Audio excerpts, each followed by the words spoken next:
رياح قوية تضرب عدة مناطق بالمغرب، وتحذيرات رسمية من تقلبات جوية خطيرة.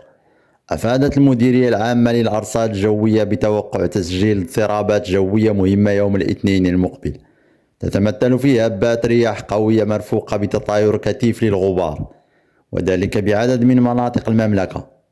ووفق نشرة إنذارية من مستوى يقظة برتقالي، أوضحت المديرية أن سرعة الرياح المرتقبة ستتراوح بين 80 و 100 كيلومتر في الساعة، وهي سرعات قادرة على التسبب في انخفاض كبير في مستوى الرؤية، خاصة بالمناطق المفتوحة والطرق الرابطة بين المدن.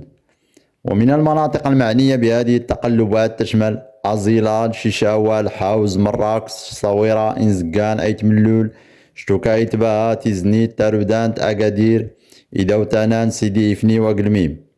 وستهم هذه الدائرة الجوية فترة زمنية طويلة نسبيا، حيث من المرتقب أن تبدأ صباح يوم الاثنين على الساعة 9 وتستمر إلى حدود الساعة 11 ليلا، ما يزيد من احتمالية تأثيرها على التنقل اليومي للمواطنين، خاصة مستعملي الطرق. تحذيرات ونصائح مهمة خلال هذه الأجواء. إذا هذه التحذيرات الجوية أو هذه الاضطرابات الجوية قد تتسبب في تطاير الأتربة والغبار بشكل كثيف، صعوبة في الرؤية خصوصا للسائقين، اضطراب في حركة السير والتنقل، احتمال تطاير بعض الأجسام الخفيفة.